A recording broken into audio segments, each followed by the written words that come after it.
The CBS Radio Mystery Theater presents...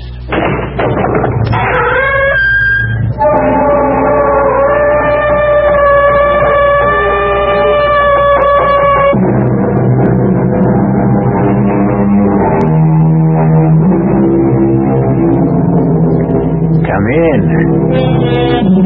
Welcome. I'm E.G. Marshall. Sorry about this door of ours. We've tried oiling it 100 times, but it doesn't do the least bit of good. You see, this is the door to the Radio Mystery Theater, and its hinges have a mind of its own.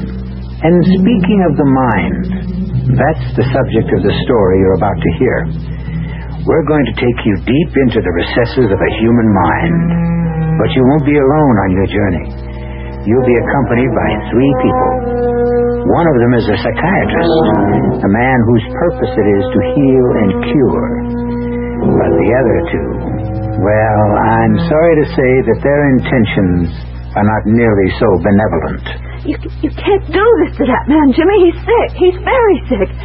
If we do something like this, we're liable to make him worse. You think I care about him? All I care about is us. But you might drive him out of his head. You might make him insane.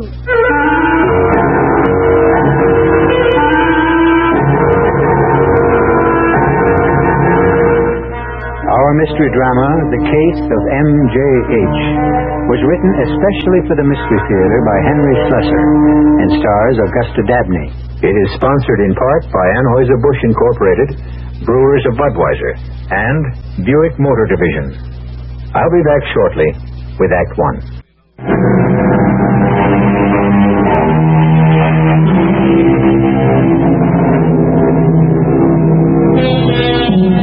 The mood of a psychiatrist's office is very special.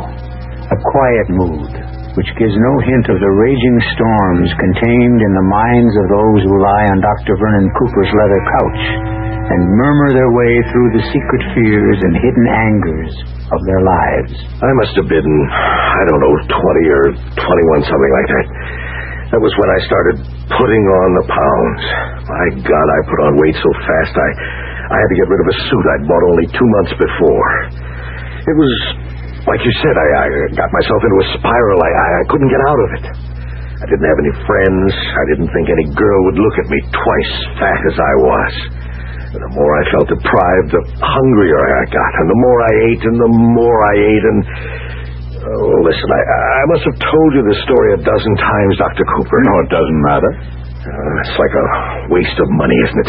Me coming here twice a week and telling you the same things over and over. Oh, there are differences. There are always differences in the way things are related. Those differences can be very significant. Well, maybe. Why are you looking at your watch? Oh, I tell my time's up, isn't it? Yes, but why not let me tell you when the hour's up? I guess I'm just anxious to get out of here. I've got something to do this evening. Business appointment? Well, like you said, Doctor, the hour's up. I don't have to say any more, do I?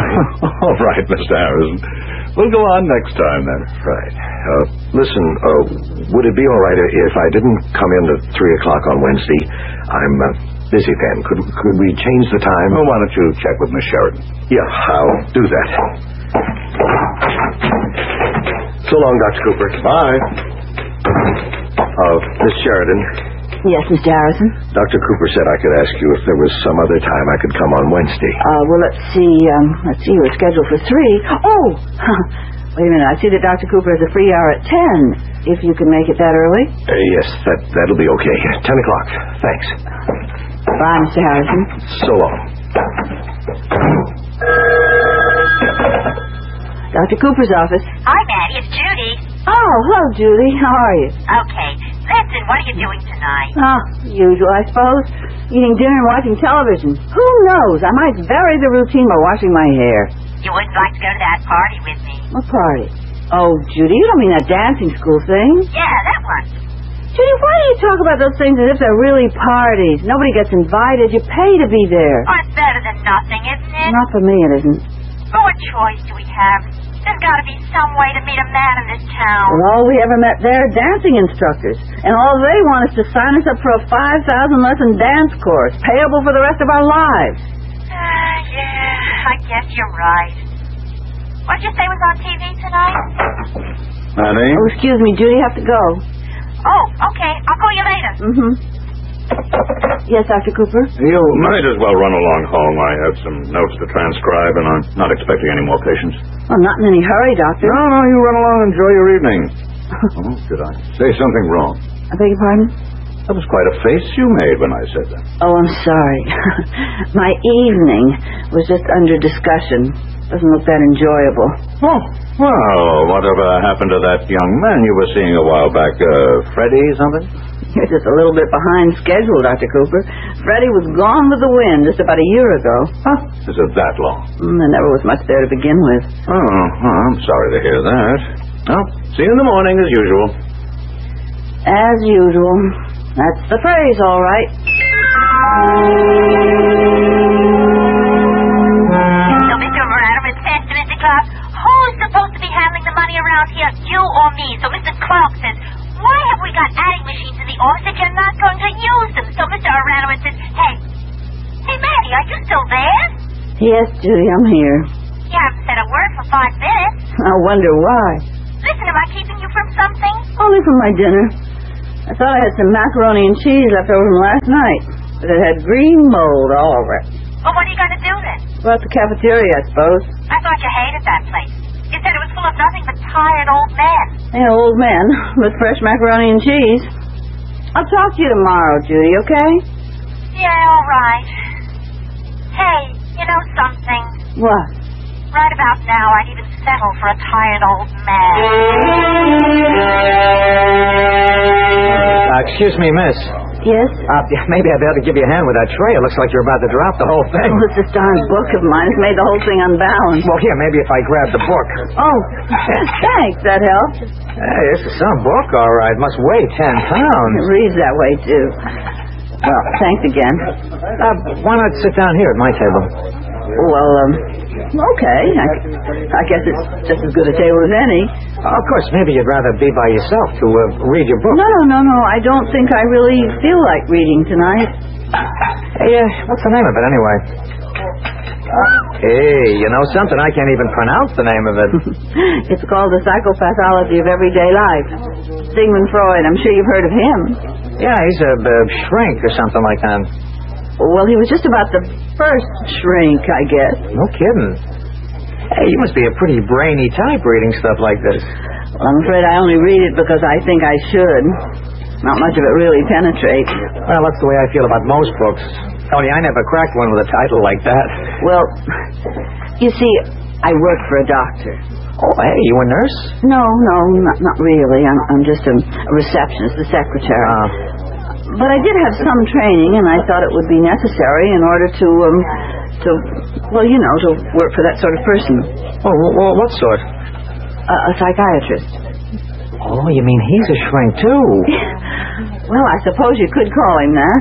Oh, what do you know? You know, all my life I wondered about those guys. I mean, what they do, how that psychoanalysis stuff works. It does work, doesn't it? Oh, yes. There's no doubt of that. Oh, Dr. Cooper's done wonderful things for his patients. You mean he makes crazy people well? Oh, well, you can't oversimplify it that way. His patients aren't, crazy, as you say. They're disturbed, and they have problems and neuroses, and, an awful lot of people do. Only, not all of them seek professional help. Yeah, well, that's for sure. Yeah, more nuts walking the street. Psychopathology? Yeah. I don't know. This kind of stuff is too much for me. Hey, you're not eating your dinner. No. Yeah, that's right. Well, then, you're not eating yours either. Well, I'm not too hungry tonight. I'm just having coffee. That's all? Well, that's all I came in for. Only I guess I'm getting a little more than I bargained for. I mean, this nice conversation. Do you live around here? Well, not too far away.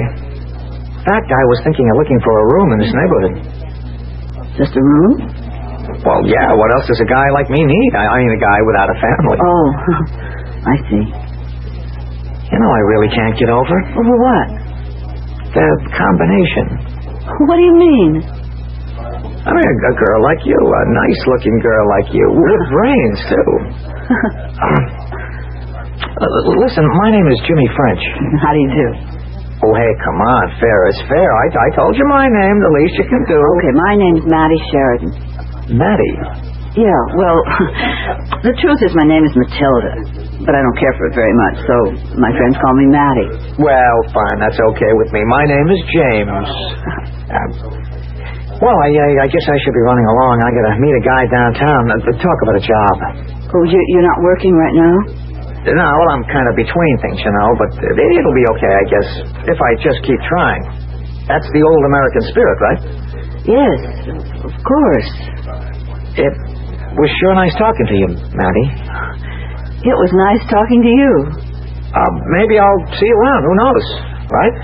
Yeah, who knows?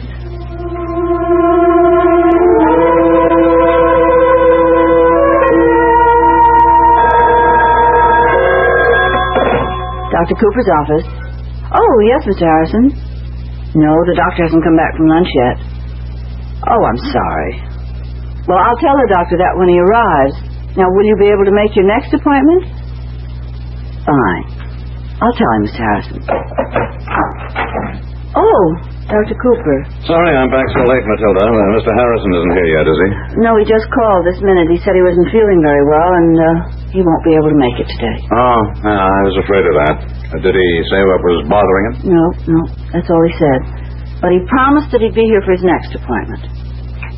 You look worried, Doctor. Yeah, I am. Worried about that man. Sometimes I almost feel I should arrange another doctor for him. He just isn't making the progress I hoped for. Oh, well, if he calls again, put him through directly to me. Tell him I could fit him in tomorrow if he wants. Yes, Doctor.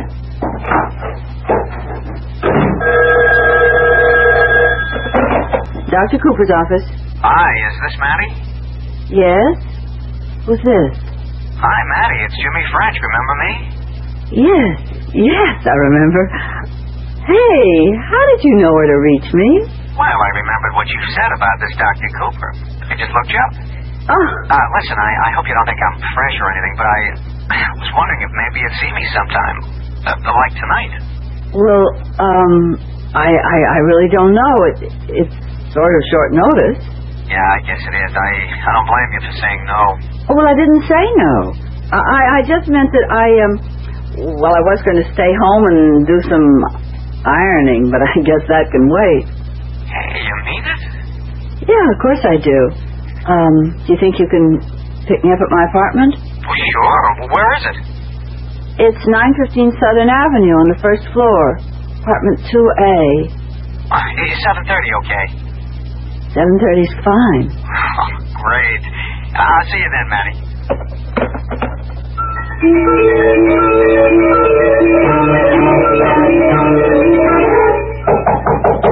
1 second.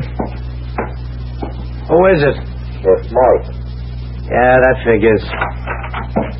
I knew you'd be coming around again. That's right, Jimmy boy. I'm coming around every night until we get our business finished. Now, what do you say? Got a little installment for me? Mike, listen, I got something better than an installment. Come on, buddy. Don't tell me you got the whole thing. I'd keel over and die. You never had 2 bills in your pocket at the same time. Mike, I got something going. I got something that's going to take a little time, but it'll be just what I need. What we both need. You know what I need, Jimmy boy. I need my bread. All of it. And I need it now. You'll get it, every nickel, Mike. I'm going to start putting it all together tonight. 7:30 tonight.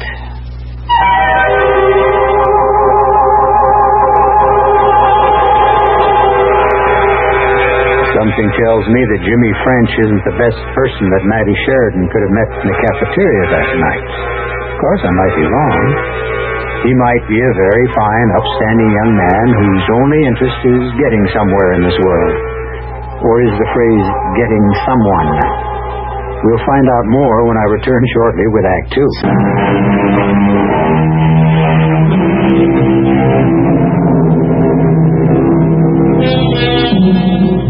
Maddie Sheridan has had a remarkable evening.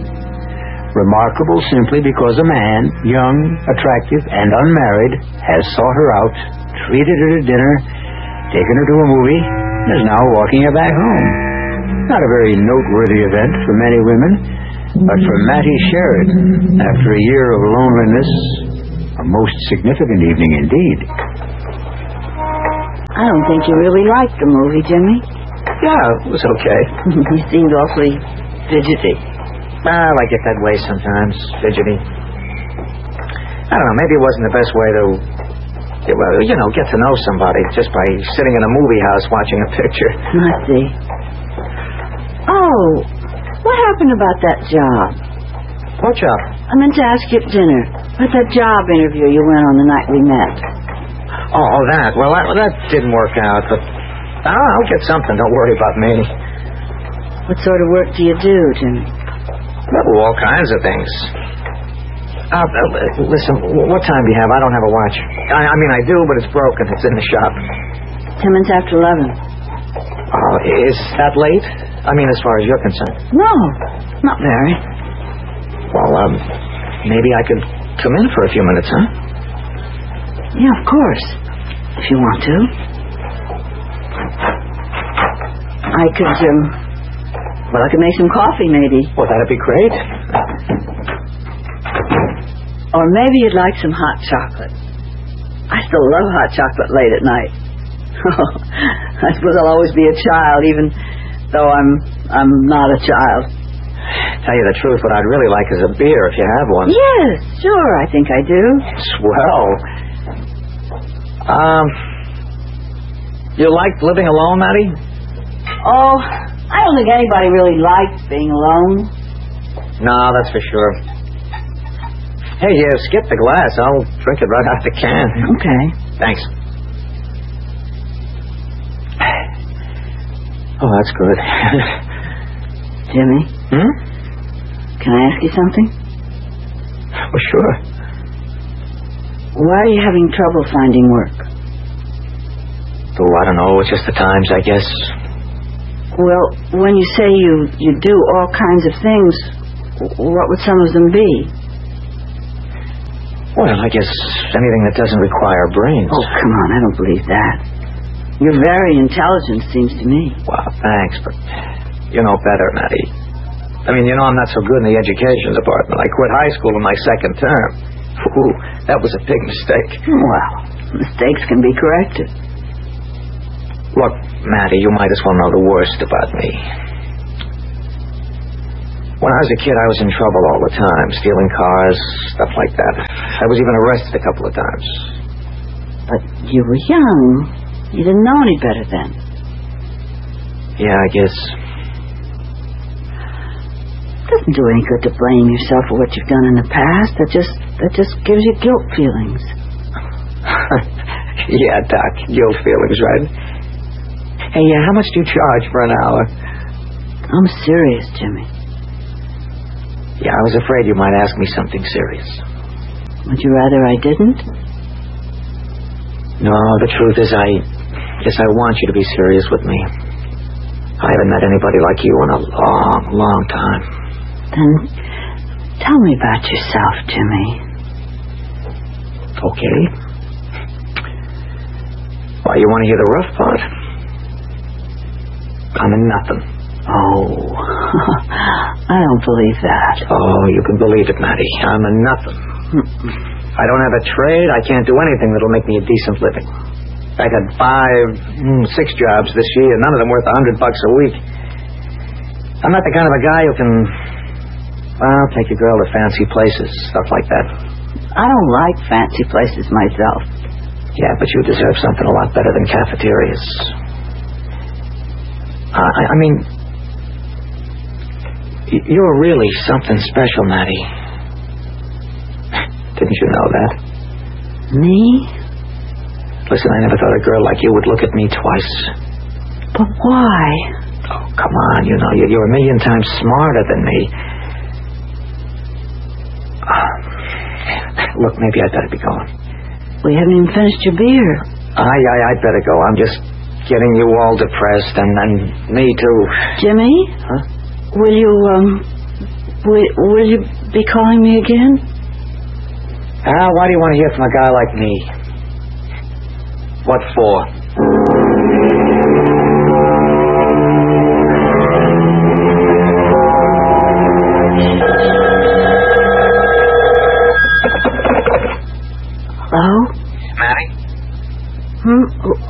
is it? Look, I'm sorry to be calling so late. I guess you must have been fast asleep. Oh. Well, I did go to bed right after you left. Yeah, I shouldn't have done it, but I just had to talk to you again, Maddie. I hated to see things left the way they were. I don't know how things were left. Maddie, would you see me again? Of course I would. You wouldn't be just saying that, Maddie. Don't be silly. Because now you know what kind of a bum I am. I don't know anything of the kind. Listen, this is crazy, but would you see me tomorrow night, too? Yes, Jimmy.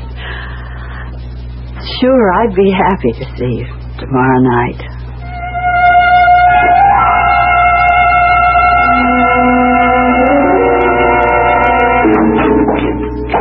Mr. Harrison not here yet? No, Doctor. I should have guessed that he'd be late. He always is recently. Dr. Cooper. Yes, Maddie. About tonight, I know we usually work a bit late on Fridays, but I was just wondering if I could leave at 5:30. Well, yes, of course. Something special about tonight? Yes, sort of. I've been meaning to tell you how well you've been looking these days. You're doing your hair differently, aren't you? Yes. Yeah. I got sort of tired of that old maid look. Now, if I had to give a professional opinion, I might diagnose a condition of the heart. All right. I'm here. I suppose you're all upset because I'm late. Oh, no, Mr. Harrison, not at all. Please come in.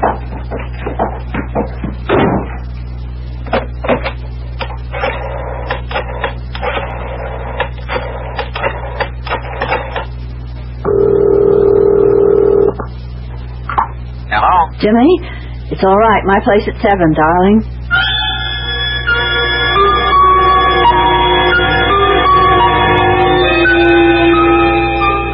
Here we are. Roast beef, specialty in the house. Yeah, looks good.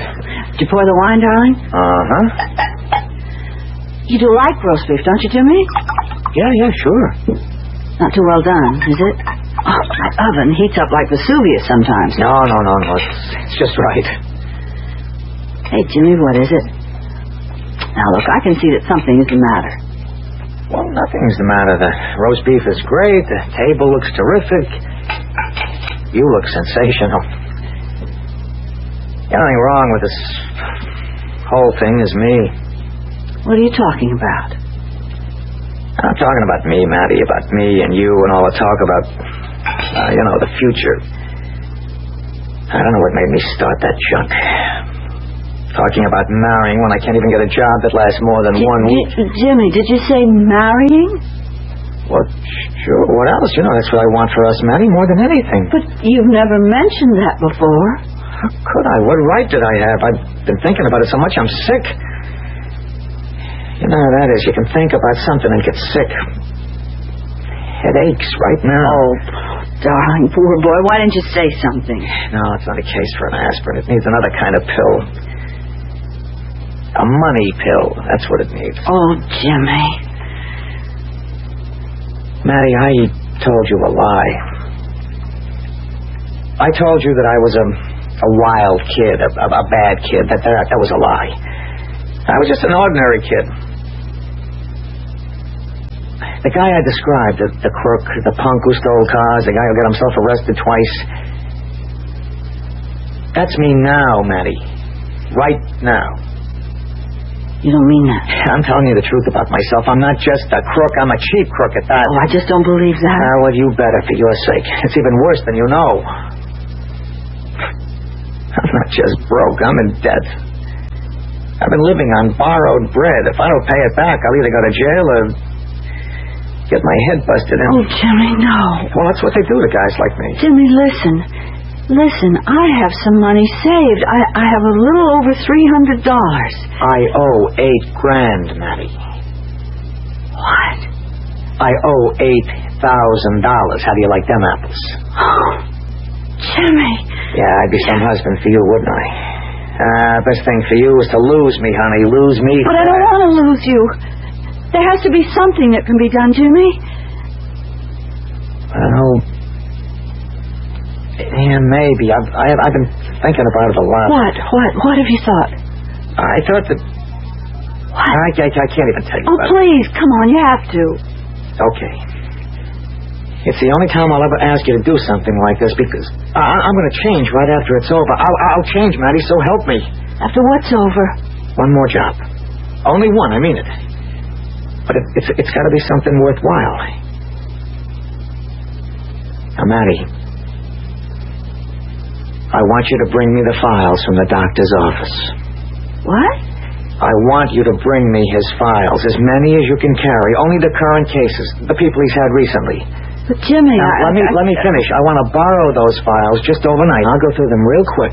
So fast you can have them back in the drawers by morning. Who knows? Maybe I'll find what I'm looking for right away. Well, what are you looking for? What good will Dr. Cooper's files do you? It's just an idea I got. I mean, this analyst stuff is pretty personal, isn't it? I mean, they have to tell the doctor everything, don't they? Yes, of course.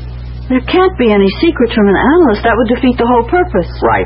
No secrets.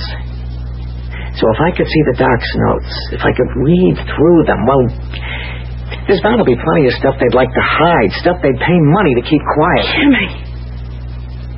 Jimmy, you're talking about blackmailing. Your boss has a lot of rich patients, hasn't he?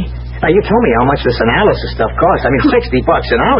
They're going to be loaded, Jimmy, right? please don't ask me to do this. Honey, they can afford a few grand. It wouldn't hurt them to part with a few grand. If I could just get enough to pay off the loan and maybe a little extra for us to get started. No, I won't, Jimmy. I can't. I won't. You won't even listen to me. You won't even give me a chance. I couldn't do such a thing. I just couldn't.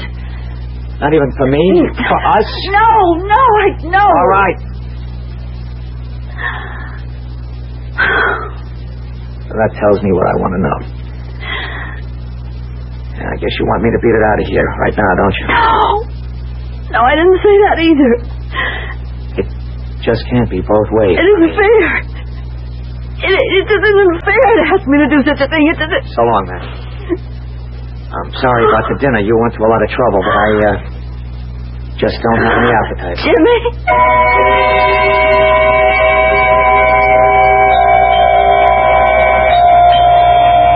Who is it?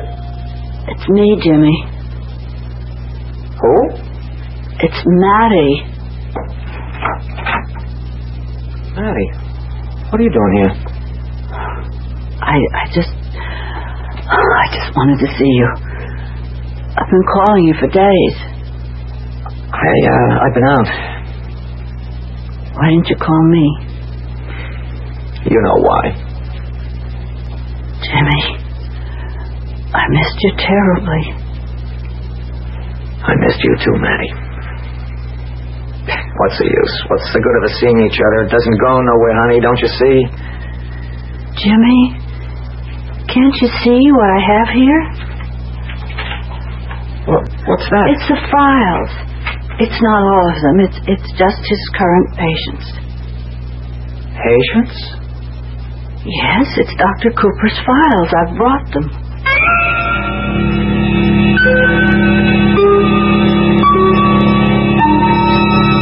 Well. They say that love is blind. But in this case, you might also say that love is just a little bit larcenous, too. No, we won't pass judgment on Maddie Sheridan. We know the pressures that she faces.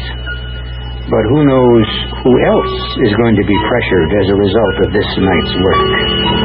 We'll find out very soon when I return with Act 3.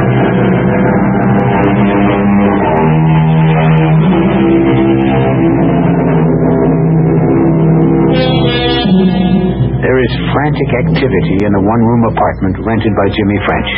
A steady period which has lasted for many long hours. Folder after folder has been perused. Long, copious notes full of psychiatric jargon have been studied. And if Jimmy French is getting what he expected from the notes of Dr. Vernon Cooper, he certainly doesn't seem to be pleased with the results.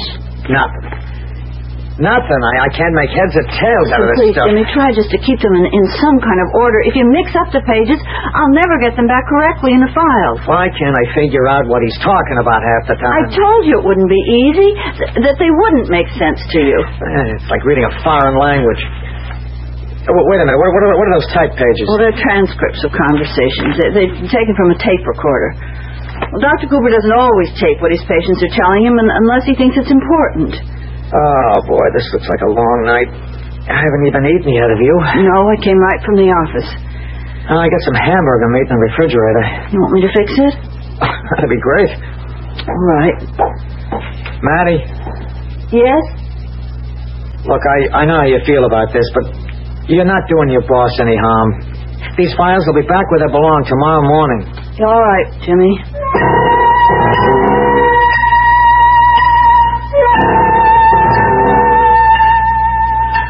Well, it's all set. I couldn't find any hamburger rolls, so I hope white bread will do. Maddie, I think I got it. I think I found the one. You did? He doesn't mention the guy's name, just his initials. MJH. Who is he? Do you know? Who's MJH? Oh, Jimmy. No, not that one. Well, why not? Who is he? Because his name is Harrison. It's Martin J. Harrison, and he's in Wall Street. And I suppose he's very wealthy, but he's such an unhappy man. Jimmy, don't make it any worse. He doesn't sound so unhappy to me. You read the stuff about him? No, I don't know anything about him. Dr. Cooper types his own notes. They're confidential. Well, I'll tell you one thing about the guy. He's got a girlfriend. He does? How old a guy would you say he is? Oh, I don't know. I suppose he's close to 60. Well, guess how old Diana is. That's her name, Diana. She's 18 years old. How about that? 18 years old. And, of course, he's married, isn't he? Yes, he's married. Diana. 18-year-old Diana. Boy, you should read the way he talks about her. You put the stuff in a book, you'd have a bestseller. Maddie, tell me more about this guy. I don't know any more about him. All I know is that Dr. Cooper worries about him a lot. He says he's one of his most difficult patients. Yeah, I can see that. Sometimes he said that he shouldn't be treating Mr. Harrison, that he isn't helping him enough. Well, maybe we can help him. Maybe we can help ourselves. Oh, Jimmy. All this is so horrible. His wife doesn't know about Diana, of course. He talks about that a lot. You know, the fact that his wife doesn't know, that it would kill her if she knew. He's worried sick about that. I mean, he's crazy about his wife, but he can't give up this 18-year-old stuff either. Can you imagine? Please, Jimmy, stop it. You can't feel sorry for a guy like this, can you? Yes, of course I can feel sorry. Whatever's wrong with the man, he can't help himself. He just can't. That's why he's going to Dr. Cooper in the first place. Yeah, and that's why I'm going to him. Now, where's that phone book? Jimmy, I can't let you do this. What? You don't understand about Mr. Harrison. If you could just see the man, the way he looks when he comes into the office, he's so unhappy. Look, you expect me to be sorry for this guy? Yeah. I bet he said it soft all of his life. I bet he's never had to kick around the street like a stray cat. All right, so now he's having himself a fling and he needs a shrink to make excuses for himself. I'm sorry, baby. My heart doesn't bleed for Mr. MJH. It bleeds for me, Jimmy French. Oh, Jimmy! Hey, come on, cut that out, huh? Come on. I can't help it. Oh, don't cry. You can't do this to this man, Jimmy. He's sick. He's very sick. If we do something like this, we're liable to make it worse. You think I care about that? All I care about is us. But you might drive him out of his head. You might make him insane. No. I'm just going to make him a little bit poorer.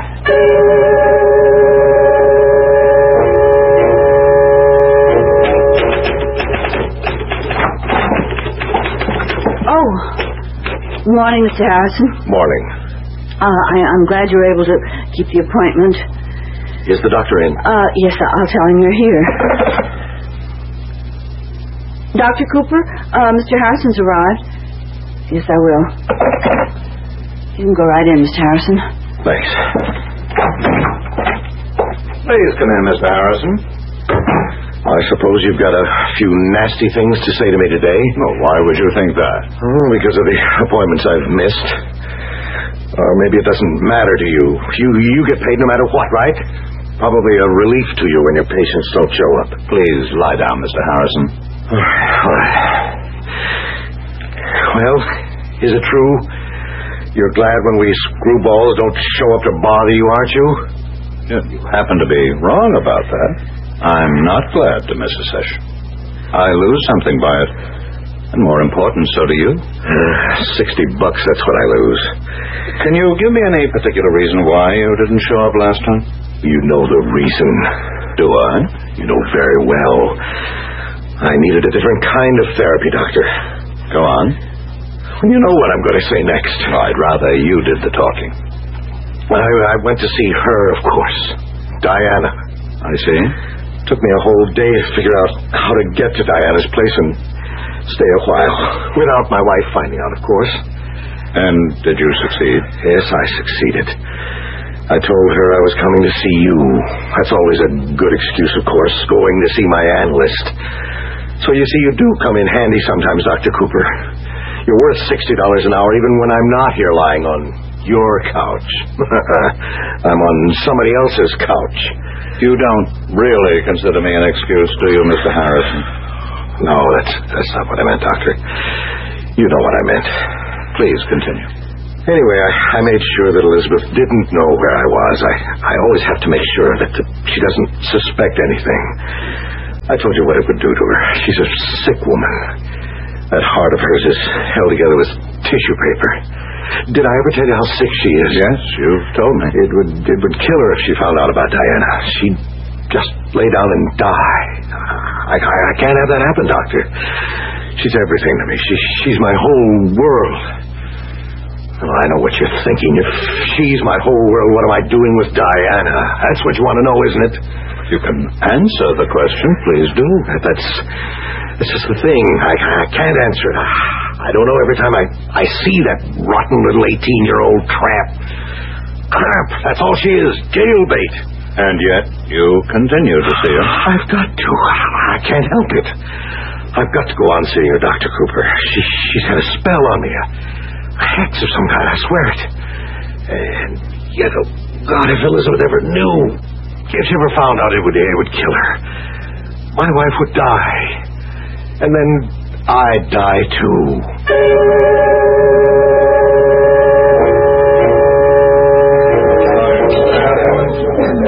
Jimmy, over here. Oh, hi, honey. How are you? I'm scared. I'm terribly scared. Oh, now, forget that stuff. You got nothing to be scared about. Didn't you call me all day? Don't you realize what I was going through? Oh, I was too busy. Jimmy, please tell me what's happening. Okay, I'll tell you exactly. I called Mr. Harrison. You really did? I called him in his office.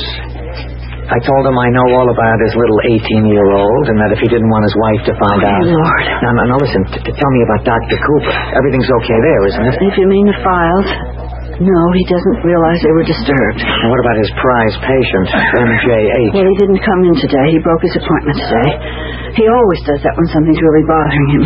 Maddie, listen, this will all be over soon. When? Please tell me when. This weekend.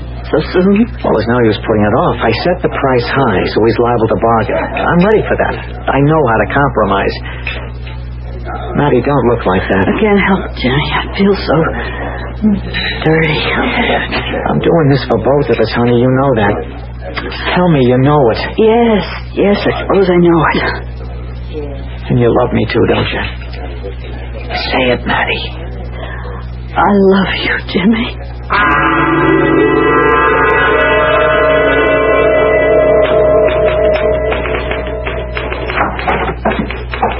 Morning, Maddie. Morning, Dr. Cooper. How are you? Oh, not very well this morning, I'm afraid. Why? What's wrong? Well, I gather you haven't heard the bad news. No, I haven't. It appears that I've lost a patient. Who is it? My problem patient. Oh, I should have known better. I should have realized that he needed more help than I was able to give him. Then this might not have happened.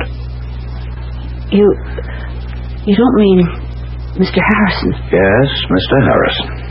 I knew there was a dark and dangerous force within it, that it was getting closer to the surface every day, but I never expected anything like this.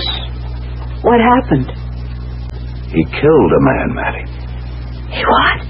I saw the violence in it, but I didn't foresee this. Who did he kill? A blackmailer. Man's name was French, James French. He was threatening to tell Harrison's wife about a young girl Harrison was in love with. Harrison wasn't going to pay him. Harrison went to see the man, and he brought a gun with him. He shot him dead, and now the police have arrested him. Dear God. A blackmailer. I can't understand it. I can't understand where he could have learned such a thing. How he could have made such a terrible mistake. A mistake? What do you mean? Well, I mean, there was no cause for blackmail, Matty. No real cause, only the dark fantasies in his own soul. Fantasies? There was no girl named Diana. It was only Harrison's delusion, only a creation of his own guilt-ridden mind. She wasn't real? He was guilty about something that never existed. When a blackmailer threatened him, he protected his delusion with murder, the ultimate rationalization.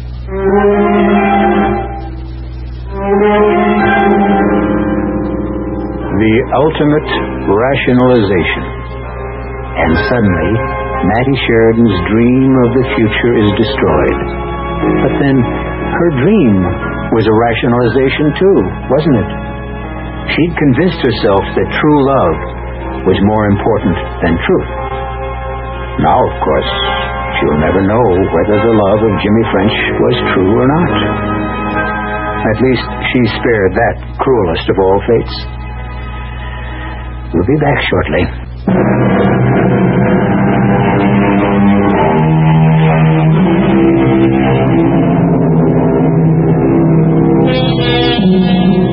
We hope you've enjoyed this little journey into neurosis, blackmail, and murder. They're the typical sort of menu on the Radio Mystery Theater, as our loyal audience has already discovered. We plan to bring you more of the same bill of fare in the future. Now, if you'll excuse me, I have to see if I've managed to oil the creak out of our door. Our cast included Augusta Dabney, Jack Grimes, Alan Hewitt, Robert Maxwell, and Joan DeMarais. The entire production was under the direction of Hyman Brown.